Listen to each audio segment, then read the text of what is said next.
Senador Velasco, tal y como están las cosas hoy en el Senado, ¿qué cuentas hace usted? ¿Podría pasar o se hunde esta reforma tributaria? Hice las cuentas. Si los partidos son serios, los miembros de los partidos son serios y votan de acuerdo a lo que han anunciado, hoy hay 60 votos en contra de la reforma, 43 que pueden estar a favor y 3 que todavía no han señalado cómo votarán la reforma. O sea, veo hoy en el Senado hundida la reforma tributaria. Es decir, haciendo las cuentas, que las tengo aquí muy claras en el tablero de noticias Caracol, podría decir uno que si nadie se voltea, si no hay sorpresas, aunque, senador, suelen ocurrir en el Congreso de la República, pero según estas cuentas se hundiría. ¿Por qué? ¿Qué es lo que realmente ha generado tanto inconformismo también frente a esta iniciativa allá en el Congreso de la República, a su juicio? Varios elementos. El primero, Juan Diego, usted no le quita sangre a un anémico. El problema no solo es, evidentemente sí hay un problema de desfinanciación del Estado, pero el gran problema hoy del país es el problema de salud, del manejo de la pandemia y la crisis económica de los ciudadanos. Los pequeños empresarios se quebraron, hay más informalidad, la gente está de verdad desesperada, esperó que se hiciese un mayor esfuerzo para tratar de salvar el empleo, no se hizo el esfuerzo. Si usted compara lo que ha invertido el gobierno nacional en cuanto al PIB para enfrentar esta pandemia, para enfrentar el desempleo, para tratar de evitar la quiebra de la gente en comparación con otros países, hemos hecho muy poco esfuerzo. Estamos en un año en donde hay un gran debate y la gente llegó un momento de gran indignación. Hubo muchos elementos que ayudaron a esa indignación. ¿Cuáles? Usted no le dice a la gente que le va a quitar 30 billones de pesos, de los cuales 10 billones con el IVA. Cuando usted pasa de exento a excluido, usted va a subir toda la canasta familiar, que va a poner a tributar a una persona en el 2023 que gana 1.670.000 pesos declaración de renta. Y después de decirle eso, dice que va a comprar 24 aviones por 14 billones de pesos.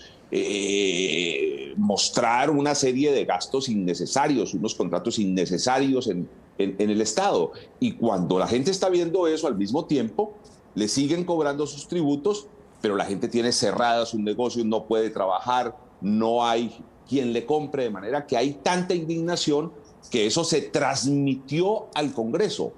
Y yo creo que aquí los ciudadanos tuvieron mucho que ver a través de sus manifestaciones en redes, a través de preguntar quién la va a votar sí, quién la va a votar no, hacerle seguimiento y obviamente generó tal presión que los partidos tuvieron que sintonizarse con los ciudadanos y decir no votamos la reforma tributaria. Senador, permítame entonces preguntarle cuál puede ser la opción o la alternativa que se plantearía, por ejemplo, usted como senador del Partido Liberal, que encabeza inclusive del mismo expresidente Gaviria, ha estado muy en contra de esta iniciativa de reforma tributaria para tratar de solucionar la crisis económica que hay. ¿Cuál podría ser el plan B? Déjeme dar un par de ideas.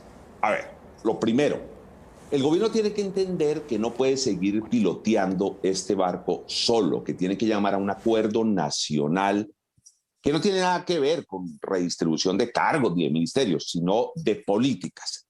Entonces el gobierno retire la reforma tributaria porque si no se va a someter a una derrota en el Congreso. Retirada la reforma tributaria, llame, pero no solo hablar de financiación del Estado, sino de salvamento de la economía. Si a nosotros nos llaman a hablar de salvamento de la economía, yo, por ejemplo, le diría, señor ministro de Hacienda, ¿por qué no hace una gran emisión de TES que el Banco de la República pueda comprárselos?